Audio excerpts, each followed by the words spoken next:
అందరికీ నమస్కారం. Welcome to Dus ka Dum. ఇవాళ దస్కా దమ్ లో మనం ఒక దమ్మున్న మ్యాచ్ గురించి మాట్లాడుకోబోతున్నాం.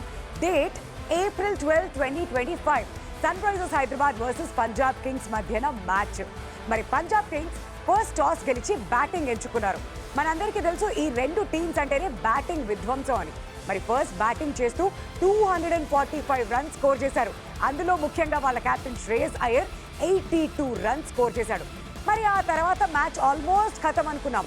అటువంటి టైంలో చేసుకొచ్చిన సన్ రైజర్స్ హైదరాబాద్ నుంచి అభిషేక్ శర్మ 55 బాల్స్లోనే 141 స్కోర్ చేశాడు. అండ్ తనతో పాటు ట్రావిస్ హెడ్ హాఫ్ సెంచరీ. మొత్తానికి 9 బాల్స్ మిగిలుండగానే అదరగొట్టేశారు, పంజాబ్ కింగ్స్ని ఓడించారు. ఇది టాప్ 5లో one of the highest chases కూడాను. అయితే లాస్ట్ 2 ఇయర్స్లో పంజాబ్ కింగ్స్ ఇప్పటి వరకు సన్ రైజర్స్ హైదరాబాద్ని హైదరాబాద్లో ఓడించలేదు. మరి ఈసారి కూడా అదే జరగబోతుందా?